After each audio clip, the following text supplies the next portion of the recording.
Then close your eyes if you can. Imagine this story is not something you have to follow. It is simply a place to rest inside.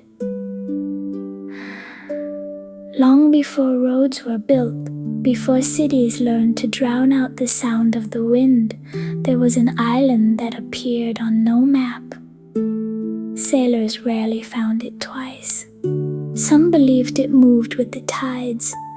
Others believed the island only appeared to those whose hearts had become too tired to carry themselves. Its cliffs were carved from pale limestone, softened by thousands of years of rain and sea salt. White flowers grew from impossible cracks in the rock, their roots somehow finding water where no one thought water could exist. The sea surrounding the island never crashed violently. Instead, every wave arrived with patience, like someone knocking softly at an old wooden door. One autumn evening, as the sky turned lavender and silver, a traveler arrived. She had crossed many countries. She had climbed mountains, walked through forests, lived in beautiful places that never quite felt like home. She had spent years learning how to understand herself, learning why she became afraid, why she worked so hard, why silence sometimes comforted her while other times it frightened her. She knew many answers, yet somehow the answers had become heavy. She carried them like books in a backpack, useful but heavy. When her little boat reached the shore, no one greeted her, no guards, no villagers, only a stone staircase climbing gently toward a forest filled with ancient cedar trees. The air smelled of pine resin, wild thyme, damp earth after sunset, and the faint sweetness of figs ripening somewhere unseen. She climbed. The higher she walked, the quieter the world became. Not empty, quiet. The kind of silence where every sound becomes precious. A single leaf landing, a distant owl, the rhythm of your own breathing. Halfway up the path, she noticed lanterns hanging from tree branches, hundreds of them. Each one made from hand-blown glass. Some glowed amber, others blue, some held no flame at all. Yet they shimmered as though remembering light. She reached out to touch one. An old voice spoke gently behind her. Those belonged to travelers. She turned. An elderly woman sat beneath an olive tree. Her silver hair flowed nearly to the ground. She wore simple linen robes the color of morning mist. Her hands rested quietly in her lap. The traveler asked, "Why are some lanterns dark?" The woman smiled. "They're not dark, they're resting." The traveler looked again. Sure enough, even the unlit lanterns seemed peaceful, as though they had no need to shine tonight. The old woman invited her to tea. They walked together to a small stone cottage overlooking the sea. Its windows were open. Warm candlelight spilled across worn wooden floors, polished smooth by generations of footsteps. Copper kettles hung above a fireplace where lavender branches crackled softly. Outside, cicadas sang. Inside, only the kettle whispered. The woman poured tea into handmade clay cups. Steam curled upward like tiny clouds. The tea smelled of chamomile, mountain sage, orange blossom, and honey gathered from bees living among the cliffs. Neither of them spoke for a long while. Finally, the traveler sighed. "I've learned so much. I've healed so much. I've changed." She stared into her tea.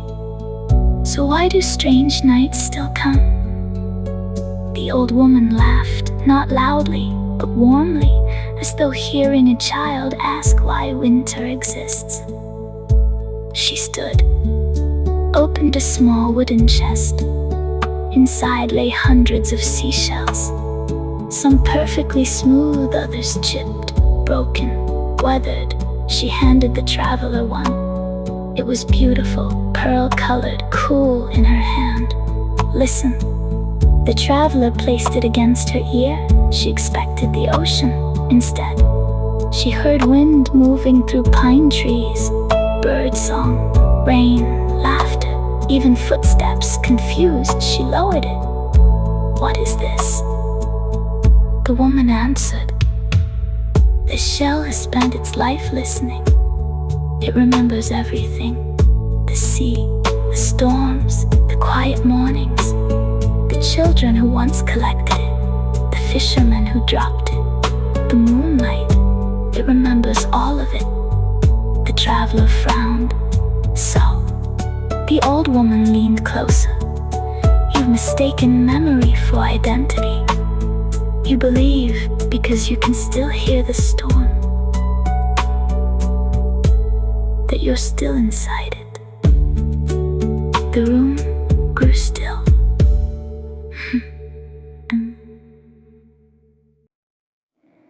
Outside, somewhere beyond the cliffs, waves continued their endless conversation with the shore.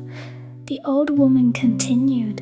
"The heart remembers, the body remembers, the mind remembers. They are supposed to.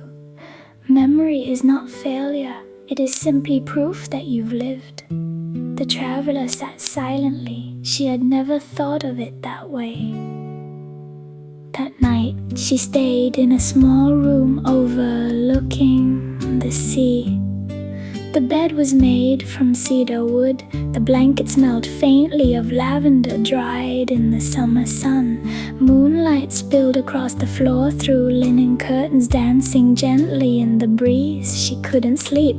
The familiar restlessness returned, that strange feeling, neither sadness nor fear, just awake.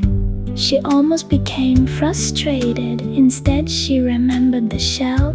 She climbed out of bed, wrapped the blanket around her shoulders, walked outside.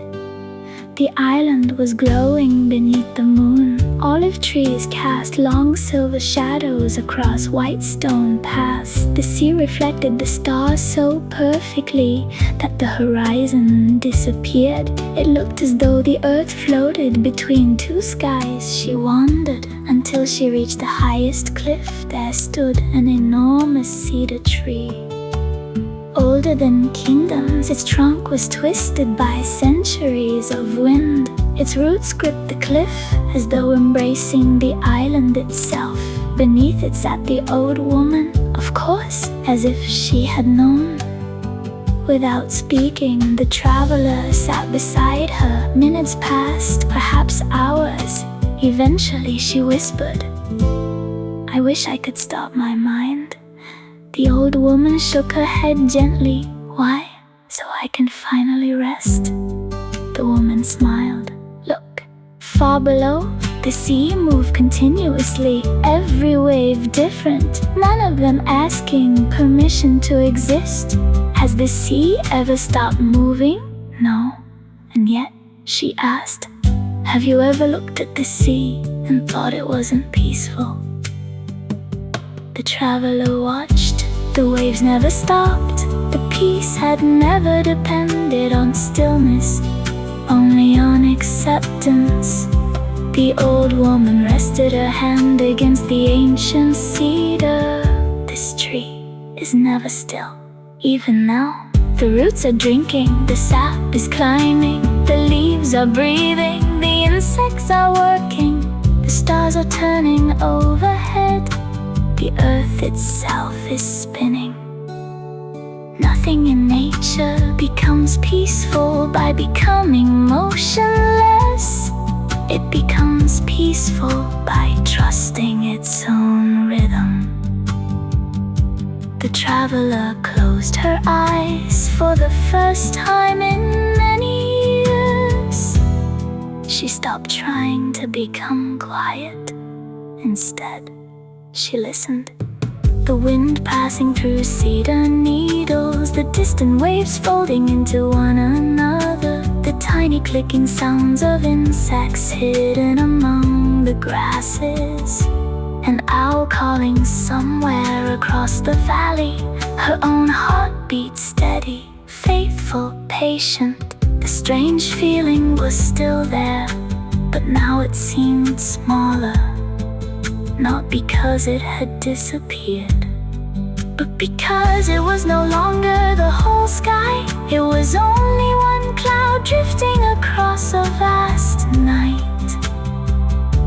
She breathed in the scent of cedar and salt. The island did not ask her to become someone new. It did not ask her to heal faster, or understand more, or let go.